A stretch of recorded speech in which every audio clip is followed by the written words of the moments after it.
Hi friends, welcome to talking films. నేను మీ బాన్ ప్రకాష్. ఈరోజు మనం మాట్లాడుకోబోయేది ఒక హిందీ సినిమా. ఫిబ్రవరి 14th రిలీజ్ అయ్యింది. సినిమా పేరు ఏంద్రా అంటే చావా. ఇది డైరెక్ట్ చేసింది వచ్చేసి లక్ష్మణ్ ఉట్కెట్కర్. ఇతను ఎక్కువ మరాఠీ సినిమాలు చేశాడు, సినిమాటోగ్రాఫర్గా చేశాడు, డైరెక్షన్గా కూడా చేశాడు. హిందీ లుక్కా చుపి, మిమ్మీ ఇలాంటి మంచి సూపర్ హిట్ సినిమాలే తీశాడు. తర్వాత ఈ చావా అని తీశాడు. ఈ చావా అనేది యాక్చువల్గా ఒక మరాఠీ నావల్, చావా అన్న నావల్ ఉన్నింది. ఆ నావల్ బేస్డ్గా ఇది తీశాడు. సో స్టార్టింగే వాళ్ళే కొద్దిగా కల్పితం చేసున్నారు. ఏం కల్పితం చేశారు? చావా అంటే ఏంద్రా అంటే సింహం బిడ్డ. సింహం ఎవరు? ఇక్కడ శివాజీ, ఇక్కడ శివాజీ కొడుకు. జనరల్గా చరిత్ర చూసామంటే శివాజీ చనిపోయిన తర్వాత ఒక 9 ఏళ్ళ పాటు మట్టుగా ఇతను రాజుగా, ఛత్రపతిగా ఇతను ఇది చేశాడనమాట. ఈ 9 ఏళ్లలో మొఘళ్ళ పైన బీభత్సంగా యుద్ధం చేశాడు.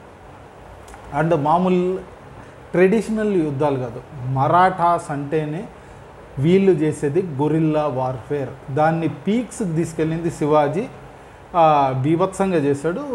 ఇక్కడ వీళ్ళు అనమాట బాగా చేశారు. అది శివాజీ కొడుకు కూడా గొరిల్లా వార్ఫేర్ చేశాడు. గొరిల్లా వార్ఫేర్ అనేది ఇక్కడ మనకి సినిమాలో మిడిల్ పార్ట్ అంతా చూపించేది. దాంకొని అడవుల్లో దాంకొని దాడి చేయడం, సడన్గా ఇట్లా చేసేటివన్నీ గొరిల్లా వార్ఫేర్లు అనమాట. ఆఫ్ఘనిస్తాన్ యుఎస్ పైన చేసింది చూడండి, ఆ వార్ అంతా గొరిల్లా వార్ఫేర్. డైరెక్ట్గా ఇది ఉండదు, దాంకొని యుద్ధం చేస్తారు, అట్లా బీభత్సంగా చేస్తారు. ఇక్కడ సినిమా స్టార్టింగ్ వచ్చేసరికి శివాజీ గారు చనిపోయారు అనేసి ఔరంగజేబు తెలుస్తుంది. ఔరంగజేబు ఒరే మంచి శత్రువుని చంపేసావు కదా, స్వర్గం దారులు తెరుచుంచు అన్నట్టుగా ఏదో ముక్కున్నట్టు ఏదో చూపిస్తాడు. ఆ తర్వాత ఏంటంటే ఈ ఔరంగజేబు వాళ్ళకి మేజర్ ఖజానా ఉన్న ఒక ఊరు ఉంటుంది. దాని పైకి మన హీరో ఫస్ట్ దండయాత్ర చేస్తాడు. ఇంట్రో ఎరగదీసేసి వెళ్ళి ఒక సింహంతో కూడా పోరాడి దాన్ని చంపి వచ్చి మొత్తం లూట్ మార్ చేసి వస్తాడు. సో మనోడు చావా వచ్చి ఉంగిలి పెట్టేసరికి శివాజీ కొడుకు మనోడికి తిక్కదుబ్బి వాడిని వేసేయాలని ఒక 8 లక్షల సైన్యంతో తిరుగుతూ ఉంటారు. మొత్తం వీన్ని పట్టుకొని వేసేయాలా అనేసి.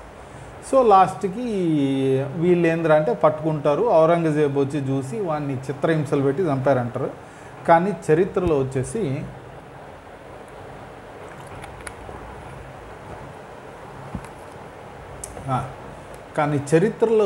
ఏంద్రా అంటే ఆయన మున్సబ్దారు పట్టుకొని ఆ మున్సబ్దారే చంపేసి ఉంటాడు. ఔరంగజేబు ఇతను ఇద్దరు కలుసుకోలేదు అన్నట్టుగా చరిత్ర ప్రకారం చెప్పుంటుంది. కానీ మనం సినిమాటిక్ లిబర్టీ తీసుకుంటాం కాబట్టి ఈ ఔరంగజేబుని క్రూరంగా చంపాడు. అప్పుడు ఆయన నుండి హిందువుల్ని ఏ రేంజ్లో ఊచగోత కోసాడు అనేది దీంట్లో కట్టినట్టయితే చూపించాడు.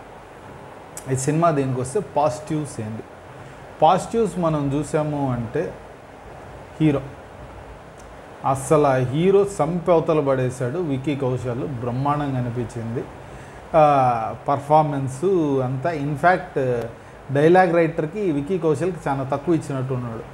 ఎందుకంటే కొన్ని డైలాగ్లు ఉన్నాయి, మిగతా సగం అంతా గట్టిగా అరుపులే, సింహ గర్జనలు చేస్తూ ఉన్నాడు అంతే సినిమా అంతా. ఆ ఫైట్లు ఇవన్నీ కలిపించి డైలాగులు కొద్ది తక్కువే ఉంటుంది. ఆ తర్వాత మంచి పర్ఫార్మెన్స్ ఎవరిది ఉందిరా అంటే నాకు కొద్దిగా బాగా అనిపించిండేది వచ్చేసి అశుతోష్ రాణాది బాగా అనిపించింది. తర్వాత మనకి డయానా పెంటి ఔరంగజేబు కూతురుగా చేసినా కూడా బాగానే అనిపించింది. మరి ఔరంగజేబు ఆయన పరిస్థితి ఏంది అంటే అక్షయ్ ఖన్నా అతను బాగానే చేశాడు. ఆ గెటప్ అంతా సరిపోయింది. నీకు పర్ఫార్మెన్స్ అంటే గెటప్ కాదు, ఆ గెటప్ వేసుకున్నప్పుడు ఏ ఇదిలో పర్ఫామ్ చేస్తాడు. ఇప్పుడు మనం చూసామంటే ఇండియన్ సినిమాలో కమల్ హాసన్ తాతగా చేస్తుంటాడు గెటప్, కానీ ఆ తాతగా చేసినప్పుడు తాతలాగే నడుస్తాడు, తాతలాగే బిహేవ్ చేస్తాడు. ఇక్కడ మనోడు ఆల్మోస్ట్ ఆల్ ఈ చావా తన శివాజీ కొడుకు చనిపోయే టైంకి ఔరంగజేబ్కి 70-71 ఉంటుంది. ఆ గెటప్ వేసి ఉంటాడు, ముసలి గెటప్. కానీ ఆయన నడిచేది ఒక సీన్ ఉంటుంది, బట్టిన తర్వాత చాలా ఫాస్ట్గా 20 ఏళ్ళు కుర్రోడు నడిచి వెళ్ళిపోతాడు. అది కాదు కదా పర్ఫార్మెన్స్ అనేది. పర్ఫార్మెన్స్ అంటే 70 ఏళ్ళ మనిషి అట్ట నడుస్తాడు. ఎంత వాడు యువరాజు అవ్వచ్చు, రాజు అవ్వచ్చు బీభత్సంగా, ఆయన సామ్రాట్ ఇది అది అయిండొచ్చు. కానీ 71 ఏళ్ళు వచ్చినప్పుడు కొద్దిగా స్లో ఉంటుంది మూమెంట్. ఈయన డైలాగులు చెప్పేటప్పుడు క్లోజప్లో ఉంది, కానీ నడిచేటప్పుడు ఫాస్ట్గా నడిచేయండి అంటే నడిచేసాడు.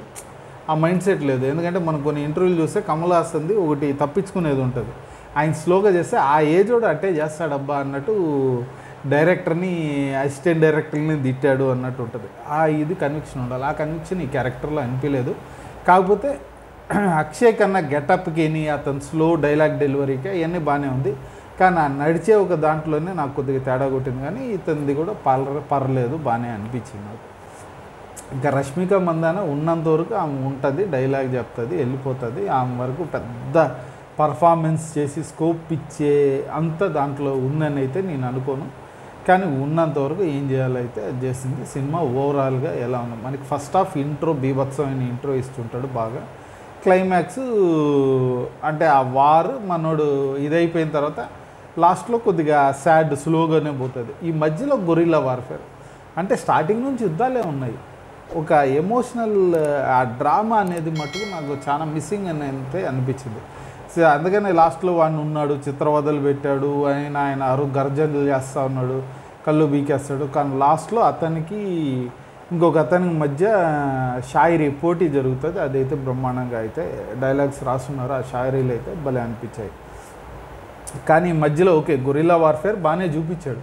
అంత మాత్రాన ఉత్త యుద్ధాలే కాకుండా ఇంకొద్దిగా బాగా చేసుకుని ఉండాల్సింది.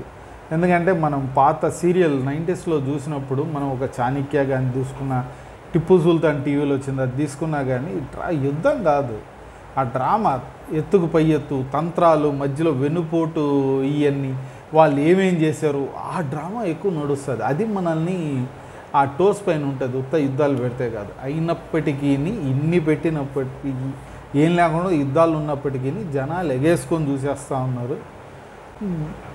వసూళ్ళు అయితే బీభత్సంగా దాదాపు 200 కోట్లు అయితే ఆల్రెడీ దాటేసింది అనమాట. పీక్స్ వసూళ్ళు అయితే బ్రహ్మాండంగా ఈ సినిమా అయితే చేస్తూ ఉంది. సో సినిమా చూడాలా వద్దా, చూడాలనుకున్న మటుకు థియేటర్ ఫిలిం, థియేటర్కి వెళ్ళి చూడండి, ఫ్యామిలీతో వెళ్ళి కూర్చొని చూడొచ్చు, బాగా ఎంజాయ్ చేస్తారు. కాకపోతే ఓన్లీ యుద్ధాలు ఉన్నందువల్ల ఆ డ్రామా అనేది కొద్దిగా మీకు తగ్గి ఉంటుంది. కాబట్టి రాజ్యం అంటే డ్రామా ఎక్స్పెక్ట్ చేసేటోళ్ళకైతే అది మిస్ అవుతుంది. సినిమాటోగ్రఫీకి వచ్చామంటే అద్భుతమైన సినిమాటోగ్రఫీ. నాకు సినిమాటోగ్రఫీ అయితే చాలా బాగా అనిపించింది, పర్ఫెక్ట్గా అనిపించింది. అక్కడక్కడ విఎఫ్ఎక్స్, ఈ గ్రాఫిక్స్ అయితే కొద్దిగా నాకు అంత హై ఎండ్ అనిపించలేదు. ఎందుకంటే బడ్జెట్ 130 కోట్లే. ఈ 130 కోట్లలో ఇంత స్టార్ కాస్ట్ని తీసుకొచ్చి దాన్ని చేయాలన్నప్పుడు ఓకే ఆ రేటుకి. కాకపోతే అది గ్రాఫిక్స్ మామూలు మన ఇంతకుముందు వచ్చిన స్టాండర్డ్స్తో పోలిస్తామంటే ఆ గ్రాఫిక్స్ కొద్దిగా తక్కువే ఉన్నాయని మనం చెప్పుకోవచ్చు. డైరెక్షన్ ఓకే పర్లేదు, దాన్ని ఇంకొద్దిగా డ్రామా యాడ్ చేస్తుంటే రైటింగ్ కానీ డైరెక్షన్ కానీ ఇంకా బెటర్గా అనిపించిండేది నాకు. ఇంకా ఎడిటింగ్ వచ్చామంటే మనీష్ గారు చేసిండేది ఓకే పర్ఫెక్ట్గా అయితే నీట్గా కట్ చేసి పెట్టారు.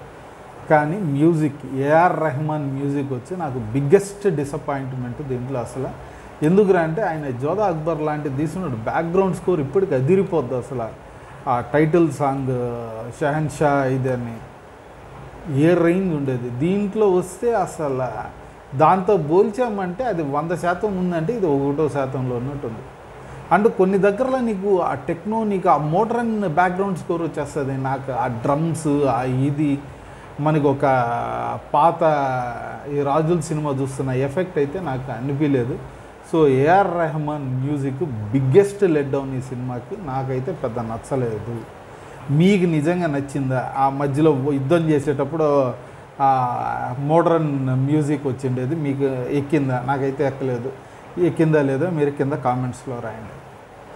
ఓవరాల్గా ఒక good one time watch film అని మనం చెప్పొచ్చు. డెఫినెట్లీ థియేటర్ ఫిలిం ఇది. ఒక దీనికి, ఆ స్కేల్కి, దీనికి మట్టుకు. సో చూడాలనుకున్న వాళ్ళు థియేటర్లో వెళ్ళి చూడండి. ఈ మూవీ గురించి ఇంతే. మనం ఇంకో మూవీ గురించి ఇంకో వీడియోలో మాట్లాడుకుందాం. అప్పుడు దాకా మీకు ఇలాంటి వీడియోస్ కావాలంటే మీరు చేయాల్సింది ఏంద్రా అంటే కింద ఉన్న సబ్స్క్రైబ్ బటన్ క్లిక్ చేయండి. అలాగే పక్కన ఉన్న బెల్ ఐకాన్ కూడా క్లిక్ చేశారంటే మా వీడియోస్ మీకు ఆన్ టైంలో వచ్చి చేరుతాయి. ఇంకో వీడియోలో కలుద్దాం. Bye and thank you.